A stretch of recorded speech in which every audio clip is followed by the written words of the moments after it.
97% remaja SMP dan SMA pernah melihat film porno. 62,7% remaja SMP sudah tidak perawan. Kalau dulu kita larang anak untuk pakai gadget. Kalau sekarang malah kita wajib pakai gadget. Oke. Oh, papa juga pakai HP. Mama juga pakai HP. Abi, Umi juga pakai sudah dinas. Jadi bisik. Mahabatim. Wahid, Itsnain, Salasa. Assalamualaikum warahmatullahi wabarakatuh. Waalaikumsalam warahmatullahi wabarakatuh. Masya Allah. Sehat Ustaz? Alhamdulillah.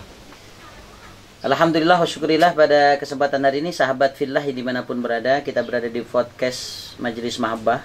Alhamdulillah kita bisa bertemu lagi, merajut cinta, membangun ukhuwah lewat podcastnya. Alhamdulillah sahabat yang dimuliakan Allah, hari ini kita ada tamu istimewa. Enggak istimewa sih ya, karena sering ketemu ya. Beliau salah satu pengajar di pesantren Mahabbah, namanya Ustadz Thoriq Mubarak. Alangkah lengkapnya kita kenalan dulu sama Ustadz. Ustadz, kenalan dulu deh nama. Oh baik, nama saya Thoriq Al-Mubarak. Kalau sebutan pendeknya cukup Uto saja. Uto? Jadi Uto saja. Saya baru tahu ada Uto saja. Jadi itu kayak bahasa planet, ya, itu UFO. UFO yang bahasa planet UFO, ini Uto. Tapi bukan Naruto, tapi Uto gitu kan. Lebih pendek, lebih simpel lah. Insya Allah ke depan kita gunakan Uto saja lah. Kalau dulu almarhum Uje gitu ya, kan. Ini Uto ya. Nah, ini Uto saja lah. Ustadz Thoriq. Panjang umur dan tidak almarhum. Alhamdulillah, beliau asli dari Bandung. Ya, betul. Ya, baik. Saya mau nanya nih Ustadz, sepak terjang antum kan di dakwah cukup panjang juga ya, walaupun berliku-liku ya. Ya, panjang juga nggak terlalu panjang-panjang banget. Cukup masa muda, mungkin masa muda Kang Thoriq ini sebenarnya dihabiskan di mana sebenarnya? Masa muda cukup luar biasa karena waktu itu saya dari mulai SMA di Bandung, kemudian sempat di Kobong juga, jadi di Kobong. Nah, ketika di Kobong ini kelas 2 SMA itu saya di kelas 2 SMA, jadi tinggalnya tidak di Kobong, Ustaz. Jadi saya tinggal di rumah Kiai. Karena pada saat belajar mengaji, saya sengaja menghalangi jalannya Kiai ini. Jadi di depan masjid saya diam tiduran di sana, pura-pura tidur sebetulnya. Tapi tiduran aja, ditenang sama Kiai. Setelah ditendang, dibangunin, disuruh ke pinggir. Dan saat itu dia bilang tidak usah ngaji lagi gitu. Akhirnya saya beberapa hari tidak ngaji dan ditanyain sama Kiai itu. Dan akhirnya sama Kiai di rumah, dibawa ke rumah, ngobrol-ngobrol, sudah kamu tinggal sini aja gitu. Ngaliat atau kumaha itu? Itulah masa remaja yang luar biasa. Masa puber. Karena seingat waktu itu, jadi ada peribahasa dari orang-orang nakal ya, teman-teman nakal saya bilang kalau pengen ilmunya Kiai nerap itu coba sunam hayang nerap gitu kan, kudu bawangnya harus ben Kiai, insya Allah cenah ki bawa ta, dan dibawa gitu. Itu alladzi yuwaswisu fi sudurin nas. Jadi bisikan salah setan. Satu yang bisikan oleh teman-teman begitu. Nah, terus masa muda Ustaz itu kan tadi sempat di pondok ya. Betul. Selain di pondok, setelah dari pondok dari mana sih? Nah, justru setelah di pondok, masa di pondok saya malah masuk karena senang berorganisasi. Dari mulai SD, kemudian SMP, kemudian SMA itu sudah jadi ketua OSIS. Kemudian kelas 2 SMA saya memegang Pemuda Muslimin Indonesia cabang Kabupaten Bandung saat itu. Jadi kelas 2 SMA itu sudah masuk Komite Nasional Pemuda Indonesia Kabupaten Bandung. Begitu. Nah, itu sampai SMA, beres SMA, keluar SMA, kemudian pada 97 kalau tidak salah masa transisi masuk di anggota DPRD Kabupaten Bandung. Tahun berapa itu? 97 ya. Usia masih muda, baru 1 tahun keluar SMA gitu. Udah anggota dewan tuh? Sudah anggota dewan, tapi masa transisi cuma 1 tahun tuh. Gitu. Dia pengalaman luar biasa lah. Nah, itulah hasil dari organisasi gitu. Jadi memang ada jiwa politiknya gitu. ini tapi kesini nggak bawa partai nih ya? Alhamdulillah saat ini di stop dulu belum bawa partai. saat ini lebih ke jalan dakwah dan bertani saja lah, Ustaz. Alhamdulillah, mau fastaqim mudah-mudahan istiqomah. Amin, amin, amin. Nah, terus ini Ustaz, kita berbicara tentang masalah anak-anak muda nih. Karena Ustaz juga kan sekarang udah masa muda itu, waktu itu Ustaz sempat di Darut Tauhid ya? Tahun berapa mulai itu? Saya masuk itu 2002. Belum nikah? Belum nikah. Belum nikah. Mungkin tujuannya ke DT itu nyari jodoh juga, Ustaz. Bukan. Ini yang luar biasa nih. Jadi historisnya ke Darut Tauhid itu bukan mencari jodoh, karena pada saat itu saya hanya ngelihat situasi kondisi aja lagi rame-ramenya pada saat itu. Karena pada saat itu saya masih kerja di perbankan. Jadi luar biasa ini kan, masih di perbankan gitu, masih berbau-bau. Enggak, ini kan basic dari pesantren. Betul. Organisasi Islam. Kerja di bank itu ceritanya gimana tuh? Itu luar biasa. Jadi gini, setelah beres kuliah di Bandung, karena 3 universitas, kemudian yang lulus cuma 2, yang Universitas Winaya Mukti, Pertanian, dan Sarjana Ekonomi. Jadi yang sarjana agamanya ini nggak lulus nih, Ustaz. Jadi yang Unisbanya tidak lulus, Fakultas Syariahnya, kemudian IAIN-nya tidak diteruskan. Jadi akhirnya 2 universitas itu ditinggalkan, yang lulus cuma 2 universitas. Pada saat bersamaan kita juga belajar bersama gitu. Artinya satu angkatan saya masuk di beberapa universitas gitu. Nah ini mungkin faktor cepat perubahannya karena mungkin masih muda ya. Ya. Kondisi labil. Kondisi lumayan labil pada saat itu karena dari perdesaan kemudian masuk ke perkotaan. Ini yang lingkungan yang membuat agak berapa lama itu di perbankan tuh? Perbankan lumayan cukup lama, sekitar 3 tahun kurang lebih. Dari situ 3 tahun. Baru ke Darut Tauhid. Jadi di sana saya tahu Fame Station pada saat itu. Ini pemirsa podcast luar biasa. Ada. Nah di sana kemudian 3 tahun barulah masuk ke Darut Tauhid Bandung. Gitu. Pengalaman yang paling berharga Kang di Darut Tauhid Bandung nih, Bang? Dari sisi keilmuan. Jadi keilmuan selalu dibilang bisa update setiap minggu, update setiap waktu gitu. Karena di Darut Tauhid pada saat itu kami berada di sana, ilmunya itu terus terbarukan. Kemudian untuk memotivasi para santri karya, para karyawan dan lain sebagainya Darut Tauhid itu dengan menghadirkan para trainer motivator yang luar biasa lah gitu. Nah, sangat bisa mencetak ya. Betul. Pak, kemudian Marwah Daud Ibrahim dan lain sebagainya. Itu yang luar biasa. Jadi setiap waktu itu kita bisa menggali potensi yang ada di dalam diri kita untuk bisa dikembangkan. Baik Ustaz, kita kembali ke masa-masa muda nih, karena kita masih ngalamin masa muda ya. Walaupun masa muda saya juga sama, habis di pesantren juga. Jadi ibaratnya pubernya bisa jadi baru-baru sekarang nih. Betul. Yang mulai puber ya. Oke, coba di sini kita lihat peran generasi muda. Nah, ini ada slide nih, pemuda kemarin, hari ini, dan masa depan. Nah, kalau sekarang itu kan beda zaman, Ustaz. Kita kan ngalamin beberapa fase nih di angkatan kita ini. Fase di mana kita belum ada teknologi, sampai kita mengenal handphone, cinit-nit, sampai sekarang eranya internet dengan Facebook, dengan IG, Instagram, dan sebagainya. Kita mengalami transisi beberapa dekade gitu ya. Sampai akhirnya kita mengenal perubahan-perubahan zaman itu. Tapi generasi muda kita hari ini tentunya berbeda cara pola pikirnya dengan kita dulu. Ya, mereka memang sejak lahir sudah kenal gadget. Sejak lahir sudah disebut dengan generasi milenial. Nah, sebenarnya tantangan generasi muda hari ini justru lebih berat, walaupun sebenarnya anak-anak sekarang jauh lebih pintar, betul. Lebih kreatif, lebih pintar, termasuk tim Majlis Ma'abah nih anak muda semua. Walaupun ya BL ya, bujang lapuk. Salah, ya, kita lihat lagi Kang Reza, coba lihat deh. Terus, nah ini nih. Pertama tentunya produk yang anak-anak muda sekarang ini adalah hedonisme dan hura-hura. Jadi hedonisme itu kan budaya di mana dunia ini sebagai tujuan, bahwa puncak kesenangan mereka itu adalah dunia. Betul. Kesenangannya hura-hura, sehingga produk-produk mereka ini Kang nih. Nah, produk-produk ini gaya hidup pesta dan dugem, Iya.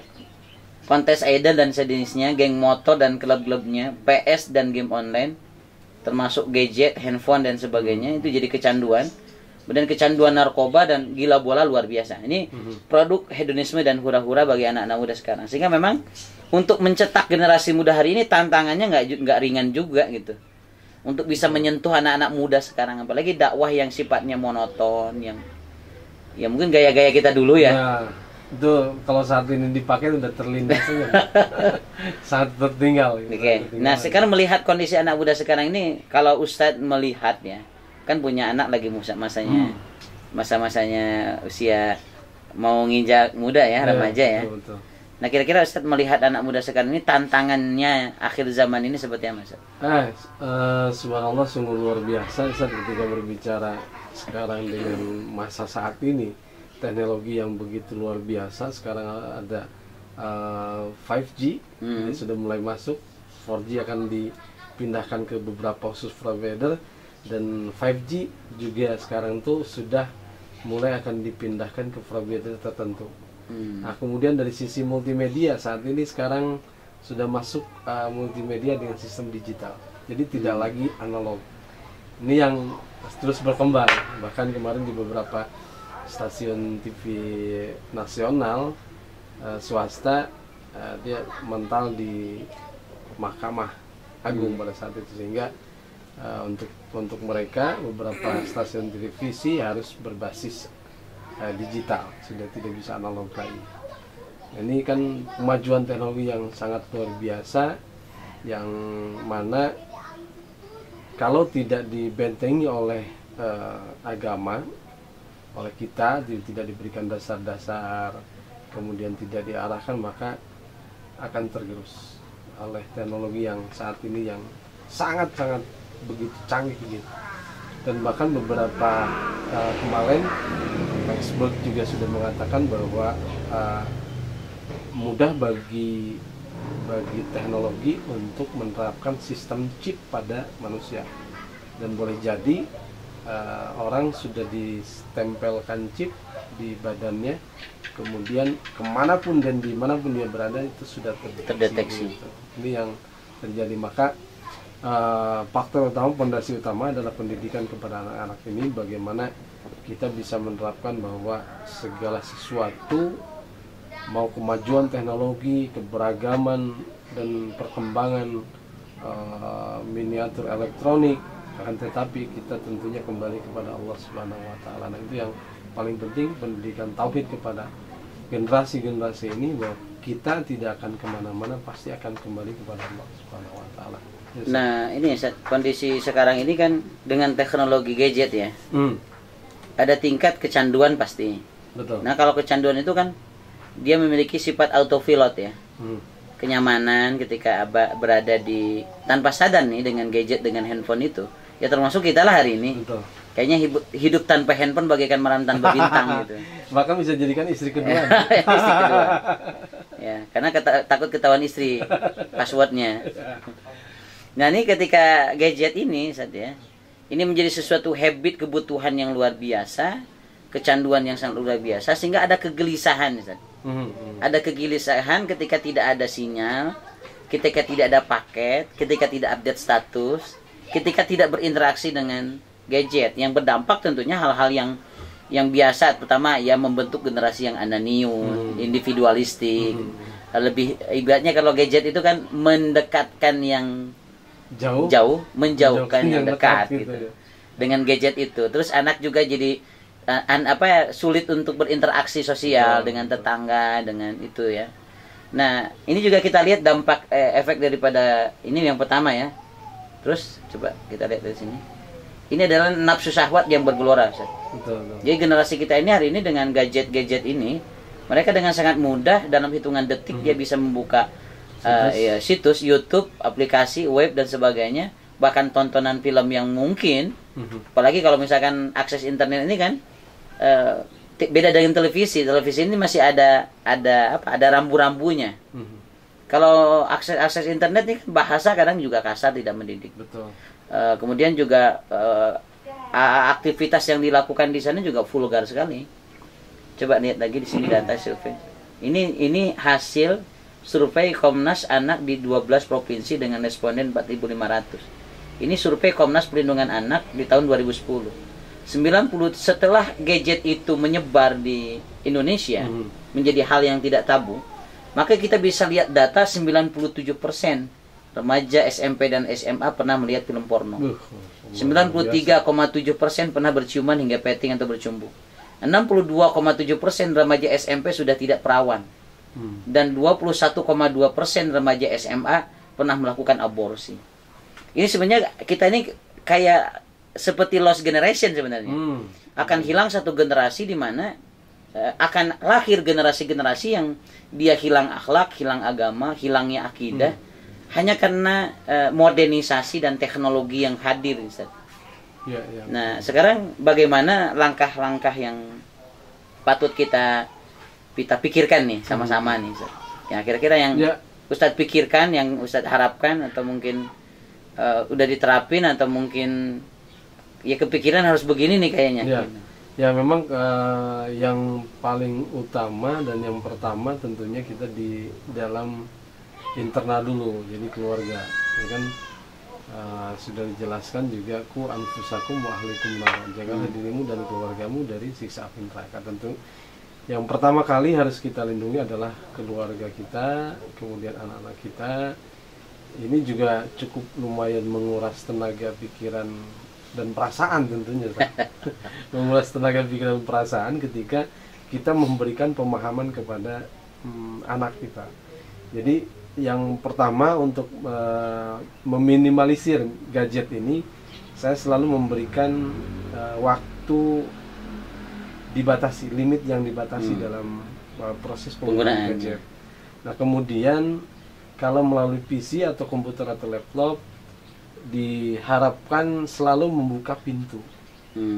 Jadi kalau dia kamar, dia tidak tertutup, atau diposisikan si PC-nya atau laptopnya di area terbuka, gitu, di depan atau di ruang belajar yang terbuka saja gitu. Jangan sampai dia di kamar sendiri, kalau itu yang paling sangat berbahaya. Jadi apa yang dikatakan Bang Napi itu ya, kejahatan terjadi bukan karena niat pelakunya, tetapi karena ada kesempatan. Waspadalah. Jadi memang peluang-peluang kesempatan diminimalisir saja. Dengan membatasi penggunaan gadget, terutama mungkin di waktu-waktu yang urgen ya, seperti sholat, belajar, baca Quran. Jadi memang anak-anak juga harus punya porsi waktu di mana penggunaan itu pada saat sholat ya, jangan sampai dia bablas dengan gadget itu. Tapi memang yang kedua, sulit juga kita nih orang tua nih. Kalau kita mau nyuruh anak nih supaya HP-nya nggak dipakai, oh papa juga pakai HP, mama juga pakai HP, abi umi juga pakai HP gitu. Kadang anak juga sulit juga nih, ada kendala lah dari orang tua kalau mau nyuruh anak nggak pakai gadget terbatas itu. Kadang nggak bisa ngendaliin, kadang mungkin orang tuanya juga nggak bisa dikendaliin juga kayaknya. Betul. Tapi kan kalau melalui pendekatan persuasif terhadap anak, psikologisnya akan lebih beda, manakala ketika dia tidak hanya memerintahkan kepada anak, sudah kalau misal main game terus pecahin misalnya, itu juga nggak bagus. Tapi persuasif dengan pendekatan dengan anak, kita peluk anaknya, kemudian kita ceritakan bahwa akibat dari misalnya terlalu banyak gadget itu begini. Nah terkadang nih si orang tua atau misalkan yang menyampaikan hal-hal yang tabu gitu kan, ini tidak tersampaikan dengan baik kepada anak, sehingga anak pun bisa jadi mereka karena hasil sendiri hal-hal yang tabu itu mereka membuka sendiri gitu, bukan karena kita memberikan edukasi anak kita gitu. Terus juga yang paling sulit sebenarnya sekarang yang jadi masalah bukan anak juga, anak itu bisa jadi hanya efek gitu. Betul. Bisa orang jadi sekarang orang tua. Sekarang gini loh, suami istri dalam satu bangku meja ya, mau makan, suaminya pegang HP, istrinya pegang HP. Di kasur juga sama. Gitu. Artinya quality time di rumah antara orang tua dengan anak itu terhalang dengan gadget. Berarti kan sebenarnya membangun kesadaran ini bukan dari anak juga dong mulainya. Betul. Sekarang itu yang kecanduan malah bukan anaknya, ibu bapaknya lebih parah. Jadi memang posisi hudurul qudwah hakikiyati fihi ya. Ya, istilahnya contoh teladan. Karena memang kalau kita dakwah dengan contoh itu lebih efektif daripada ketika kita berbicara hanya dengan lisan. Faktor-faktor yang membuat mereka rusak ya. Salah satu, apalagi dengan kondisi pandemi, Ustaz. Kondisi pandemi ini hampir 1 tahun, 2 semester anak dan ini. menjadi alasan anak. Ya. Kalau dulu kita larang anak untuk pakai gadget. Kalau sekarang malah kita wajib pakai gadget. Ya, apalagi batasan anak itu kan katanya untuk pakai gadget itu tidak beli lebih dari 3 jam pakai menggunakan handphone. Betul. Nah, anak dari pagi sampai malam menggunakan gadget, secara otak dia, motorik dia, kemudian juga kreativitas, betul. Ya, kemudian perkembangan mental itu juga nggak bagus, sangat berpengaruh. Sehingga memang kita perlu ada kesadaran dari orang tua nih. Terus yang ketiganya Ustaz nih, masalah faktor bi'ah lingkungan. Kalau dulu kita mungkin sebut lingkungan tuh nongkrong di jalan. Kalau sekarang kan nongkrongnya di online. Betul. Itu yang luar biasa makanya. Jadi mereka udah bikin geng, ibaratnya ada nobar. Komunitas sendiri, ada nobar nongkrong bareng, ada grup WA. Ya, itu sama aja kayak gaya geng nongkrong sebenarnya. Dan ini kejahatan juga bisa jadi awalnya dilakukan karena online. Terjadi saling ejek, saling terus kemudian terjadi di lapangan. Nah itu terjadi juga secara online. Apalagi sekarang dengan undang-undang IT ya, banyak juga yang terjerat dengan undang-undang ini. Faktor kejahatan media sosial. Betul, sangat tinggi. Ya, terus Ustaz menyikapi ini, apalagi dengan kondisi pandemi lah kita. Saya juga punya anak di pesantren, di pondok, ya dirumahkan. Ustaz juga sama kan? Sama-sama. Anak juga di pondok dirumahkan. Ustaz diminum dulu, Ustaz. Nah, sekarang nih siasat kita sebagai dai, sebagai juru dakwah, sebagai mubaligh, sebagai ustadz, sebagai guru, sekaligus juga sebagai peran orang tua di rumah.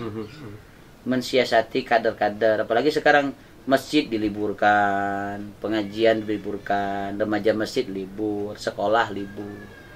Tapi mereka dengan HP nih, dengan gerakan sosial di handphone, media sosial, ini juga mereka tidak libur, terus saja mereka lakukan itu. Setidaknya dengan 1 tahun hampir pandemi ini akan membentuk karakter anak lah, yang dia sudah terbentuk di pondok akhirnya jadi mentah lagi. Nah, siasat untuk menyiasati itu Ustaz nih.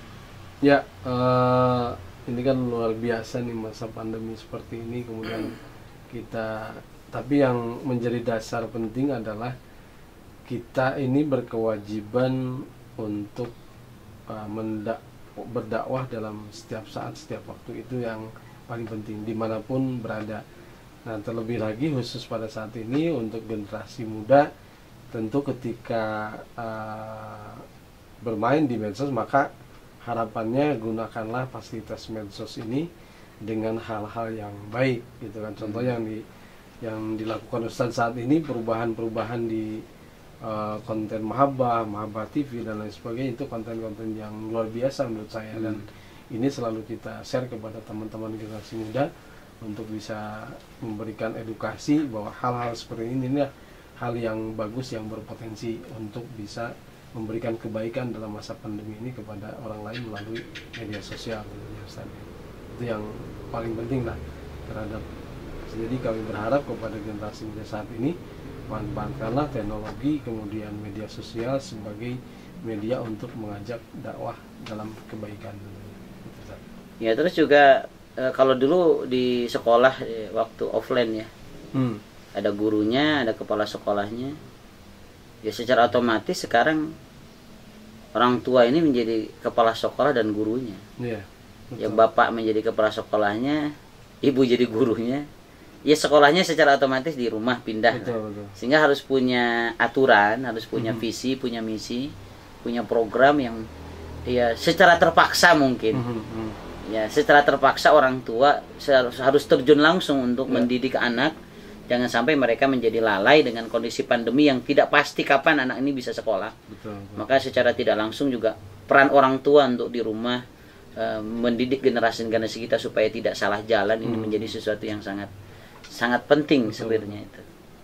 Betul. Nah, ini juga kan ketika kita ada dalam kondisi seperti ini, tentunya harus dibikin schedule yang menjadi ketetapan atau perjanjian di antara keluarga, minimal di keluarga itu sudah terschedule. Jadi saya saat ini pemberian tugas kepada anak dari mulai bangun tidur sampai tidur kembali, dari mulai hari Senin sampai hari Ahad itu sudah ada schedule-nya, sehingga mereka ada tugas pokok masing-masing. Ketika sudah tugas pokoknya terlaksanakan dengan baik, maka boleh dalam waktu tertentu anak itu bisa melakukan hal yang lain. Misalnya tadi ada bermain gadget dalam waktu yang singkat 1 jam.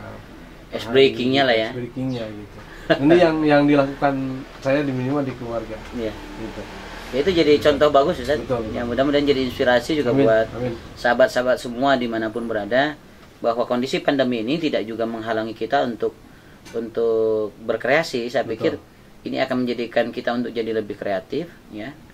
Jangan sampai kita menjadi lalai dengan kondisi seperti ini, karena libur kita ini nggak tahu sampai kapan liburan anak-anak ini. Betul. Nah, maka mudah-mudahan pembicaraan kita hari ini bisa melahirkan generasi yang kuat. Amin. Tentunya anak-anak kita harus dibekali dengan akidah yang kuat, kemudian ibadah yang bagus dan akhlak yang terpuji. Dan itu tugasnya, perannya tentunya peran orang tua yang menjadi kewajiban mendidik anak-anaknya menjadi anak yang saleh.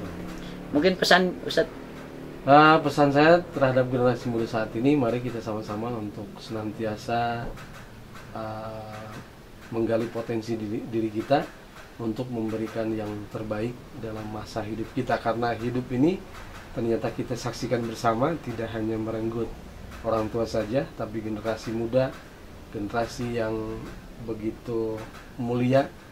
Nah, tentunya dalam kematian kita tentu berharap menjadi orang yang husnul khatimah. Mudah-mudahan generasi muda yang bisa melahirkan perubahan-perubahan, ide-ide kreatif di masa pandemi ini melalui media sosial, dan tidak menutupkan rezeki kita juga Allah bisa takdirkan dalam media sosial itu. Nah, mudah-mudahan ini menjadi kreativitas yang mulia di sisi Allah Subhanahu wa taala. Alhamdulillah. Syukran Ustaz atas kehadiran di Sama-sama Ustaz.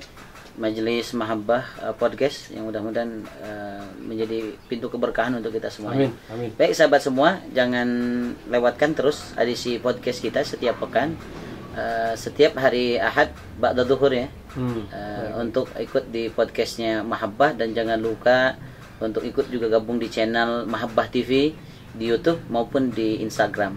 Itu saja mungkin pada kesempatan hari ini Ustaz. Baik, terima kasih Ustaz. Mudah-mudahan sehat terus. Amin. Ustaz Mahabbah tetap langgeng maju terus. Amin. Billahi taufiq wal hidayah. Assalamualaikum warahmatullahi wabarakatuh. Waalaikumsalam warahmatullahi wabarakatuh.